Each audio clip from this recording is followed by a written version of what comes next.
บัดป้อนมีนជាបន្តទៀតនេះគឺជោគជ័យនៃការប្រកួតនាពេលនេះជាកម្លាំងដ៏ធំនៃការខិតខំប្រឹងប្រែងទាំងកម្លាំងចិត្តកម្លាំងកាយសម្រាប់អត្តពលិក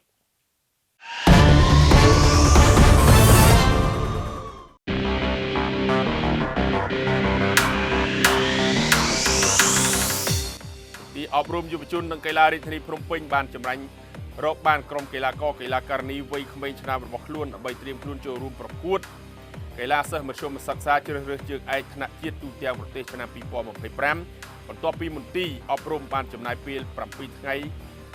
ប្រព្រឹត្តចាប់ពីថ្ងៃទី13ដល់ថ្ងៃទី19ខែមីនាឆ្នាំ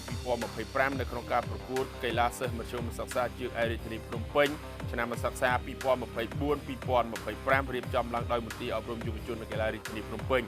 លោកអុកចន្ទថាអនុប្រធានមន្ទីរអប់រំយុវជននិងកីឡានាថ្ងៃទី19ខែមីនាឆ្នាំ2025បានអញ្ជើញចូលរួមនៅក្នុងឱកាសពិធីបិទការប្រកួតកីឡាសិស្សមធ្យមសិក្សាជ្រើសរើសជើងឯករាជធានីភ្នំពេញប្រចាំឆ្នាំ2025លើកទី7ប្រភេទកីឡានៅវិទ្យាល័យអន្តរទេវីដើម្បីចម្រាញ់រកក្រុមកីឡាករកីឡាការិនីឆ្នាំត្រៀមប្រកួតកីឡាសិស្សបឋមសិក្សាជ្រើសរើសជើងឯកទូទាំងប្រទេសនាខែមិនិនាខាងមុខនេះលោកអុកចន្ទថាបានមានប្រសាសន៍ថាលោកសូមថ្លែងអំណរគុណនិងកោតសរសើរដោយស្មោះចំពោះប្រតិភូដឹកនាំកីឡាដែលបានខិតខំបង្កើតក្រុមដើម្បីចូលរួមប្រកួតជើងឯកនាពេលនេះជាកាយវិការនិងការចូលរួមដោយស្មោះក្នុងការកសាងនិងអភិវឌ្ឍវិស័យកីឡានៅរាជធានីភ្នំពេញតាមគោលនយោបាយរបស់រាជរដ្ឋាភិបាលបានចែងថាមនុស្សម្នាក់ត្រូវលេងកីឡាមួយប្រភេទប្រចាំជីវិតនិងជំរុញដល់កុមារាកុមារីឲ្យចូលរួមហាត់និងលេងកីឡាតាមប្រភេទដែលពួកគេចូលចិត្តនិងចូលរួមកាត់បន្ថយនៅអំពើអបាយមុខដែលមាននៅក្នុងសង្គមលោកអនុប្រធានបន្តថាមួយវិញទៀតការហាត់និងការលេងកីឡាជាកត្តាចាំបាច់ដែលនាំមកនូវការស្គាល់គ្នាយល់គ្នានិងស្រឡាញ់ចូលចិត្តគ្នាទៅវិញទៅមកធ្វើឲ្យសង្គមជាតិយើងមានការឯកភាពសាមគ្គីភាពនិងដ៏រឹងមាំក្នុងការកសាងការពារជាតិយើងចាប់តាំងពីកុមារភាពតទៅហើយដើម្បីចូលរួម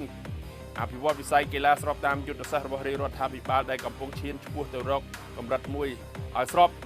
នឹងការវិវត្តនិងការរីកចម្រើនរបស់ប្រទេសជាតិទន្ទឹមនឹងគ្នានេះដែរកម្ពុជាកំពុងត្រៀមខ្លួនរួចជាស្រេចក្នុងការធ្វើជាម្ចាស់ផ្ទះកីឡាយុវជនអាស៊ីឆ្នាំ2029នាពេលខាងមុខនិងសូមថ្លែងអំណរគុណដល់គណៈកម្មាធិការគ្រប់ផ្នែកដូចជាគណៈកម្មាធិការបច្ចេកទេសទីលានសន្តិសុខសណ្ដាប់ធ្នាប់សង្គ្រោះដែលបានខិតខំអស់ទាំងកម្លាំងកាយចិត្តក្នុងការបំពេញភារកិច្ចឲ្យទទួលបានលទ្ធផលនាពេលនេះប្រភេទកីឡា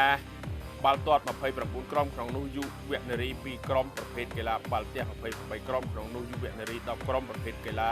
បាល់បោះ29ក្រុមក្នុងនោះយុវនារី10ក្រុមប្រភេទកីឡាតពលកម្ម34ក្រុមយុវជនយុវនារីប្រភេទកីឡាប៉េតង់10ក្រុម5ក្រុមយុវនារីប្រភេទកីឡាវាយកូនឃ្លី8ក្រុមយុវជនប្រភេទកីឡាវាយសី8ក្រុម2ក្រុមនារីដែលមានប្រតិភូដឹកនាំគ្រូបង្វឹកកីឡាករកីឡាការីសរុបចំនួន2101នាក់នារីចំនួន498នាក់ចំពោះទីលានប្រកួតរៀបចំនៅបាល់ទាត់គឺប្រកួតនៅវិទ្យាល័យបឹងត្របែកនិងវិទ្យាល័យជាស៊ីមបឹងកេងកងបាល់ទះប្រកួតនៅវិទ្យាល័យជាស៊ីម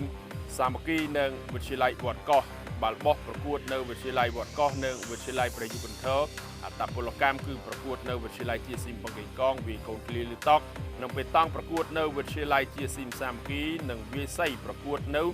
ទីស្នាក់ការសសយកជ្រួយចង្វាខ្ញុំបាទលួនឯក TV5 Online News